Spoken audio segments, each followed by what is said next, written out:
Now, the key to surviving in this situation is to have gold and silver, because they will be sought by anyone who wants to have some stability, who wants to preserve the real value of their wealth. Certainly, this is the beginning of the end, if you like, of fiat currencies. I have no doubt about that whatsoever. And the thing that is so important in this is to understand why interest rates are going to rise and why interest rates are going to undermine financial assets, and why, by continuing to rise, they will also undermine physical assets. And we're talking about everything from residential property to the values of businesses and so on and so forth. We see prices rising quite sharply. This is unexpected. We're told it's transient. But in fact, it's a consequence of all the money printing that's happened pre-COVID and also during COVID and so on and so forth. You debase the currency, you decrease its purchasing power, and that's basically what's happening. And fairly shortly, you're going to find pressure for interest rates to start rising. Now, we've already seen a little bit of jockeying on this story, with the Fed saying, well, prices are rising a bit more than we originally thought, and we will probably bring forth some tapering and so on and so forth. But unfortunately, that tapering is going in the wrong direction. In this sort of circumstance, when people realize that prices are rising, what do? They change the relationship between the cash they own and the goods they buy. They reduce their cash and increase their purchases of goods. So that if you look at essentials, and this is really where it does matter, not the sort of luxury stuff or the expensive holidays and so on. But when you look at essentials, people will start buying essentials that they don't immediately need, that they wouldn't have bought ahead of time before. They're going to go into the market and they buy it, and they drive up those prices even further. The consequence of that is that interest rates will rise. Now, this matters because as far as foreigners are concerned, they see rising interest rates. That equates to falling bond prices, and it equates also to falling equity prices. So the 90% of dollar ownership by foreigners, which is inherently speculative, suddenly starts looking like it's going to leave the scene. And that becomes a major problem. I mean, we've seen what's happened with European gas prices. I mean, they literally multiplied, 5-6 times in a matter of days. It's been really very, very dramatic. China has got virtually no coal to drive its power stations. They're out even buying Australian coal, having put an embargo on buying Australian exports.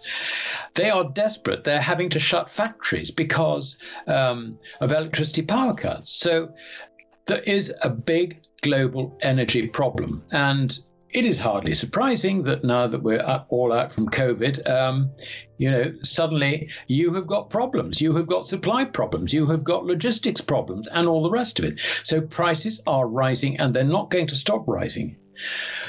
And the problem is we suddenly see that we're moving towards a position where we're actually discarding currency, a pool of currency, if you like, that we have. I mean, liquidity available at any one time. We're discarding that in return for goods. Now, if you discard it totally, then obviously it loses all its purchasing power. I'm talking about not just the individual, but everybody. If everybody catches on, and we're talking about a mass move, if everybody thinks that goods are so much more valuable than cash currency, then cash currency loses eventually all its purchasing power. And it can be quite a rapid process. I mean, as rapid as it takes for us to run out to the shops and get rid of the stuff. So this is a very serious situation. And how do you stop it? The only way to stop it is to do two things: to raise interest rates sufficiently to make people think, now, hold on a minute, I'm better off actually having money on deposit in the bank, earning interest, than actually rushing out and trying to buy things that are probably not on the shelves anyway. The other thing you have to do is you have to stop printing the stuff. You have to stop issuing it, which basically means that governments have got to stop spending money over their revenue. And then there's the third thing you might have to do, and that is you might have to introduce some other form of stabilizing it, which encourages the public to accept that far from something which is going down the toilet, your currency actually is definitely being stabilized. And that's something usually is you tie it to a metallic money like gold or silver. So you've really got to, the first two things you must do: raise interest rates, stop printing money.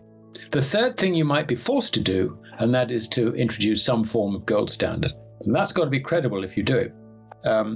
So gold and silver are vital, and you can use gold and silver to acquire the assets which you need, or you decide that you may need after the dislocation is over. The dislocation may last. If governments continue, the dislocation could last for some time. If, on the other hand, governments stand back and can't do anything about it, and people sort it out themselves, then I think the dislocation is an 18th month wonder, no more than that. What emerges as credible currency after that, of course, is a completely different subject.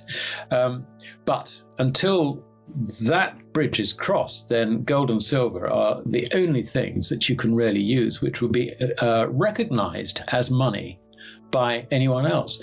It's the unwinding, if you like, of Gresham's law. They'll come back into circulation. Now, the key to surviving in this situation is to have gold and silver, because they will be sought by anyone who wants to have some stability, who wants to preserve the real value of their wealth.